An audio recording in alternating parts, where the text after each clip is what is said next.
প্রতারণা ঠেকাতে কোরবানির হাটে থাকবে প্রাণী সম্পদ অধিদপ্তরের ভেটেরিনারি মেডিকেল টিম।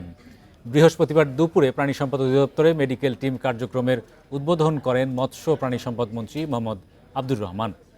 এ সময় তিনি আরও বলেন, এখন জন্ম সনদ দিয়ে খোলো বিকাশ স্টুডেন্ট অ্যাকাউন্ট, নিজের বিকাশ নিজে কর। ঈদে হাটে নানা জাতের গরু আসে। অনেক সময় অসৎ ব্যবসায়ী হাটে অসুস্থ পশু নিয়ে এসে প্রতারণার মাধ্যমে গ্রাহকদের কাছে বিক্রি করেন। পবিত্র ঈদুল আজহা উপলক্ষে 16 তারিখ পর্যন্ত সন্ধ্যা পর্যন্ত রাজধানী ঢাকাসহ সারা দেশের পশুর হাটগুলোয় ভেটেরিনারি চিকিৎসকরা দায়িত্ব পালন করবেন, যাতে পশু কিনে কেউ প্রতারণার শিকার না হয়। বড় বাজারগুলোয় প্রয়োজনে একাধিক টিম থাকবে এবং অস্থায়ী একাধিক বাজারে একটি টিম দায়িত্ব পালন করবে বলেও জানান প্রাণী সম্পদ মন্ত্রী।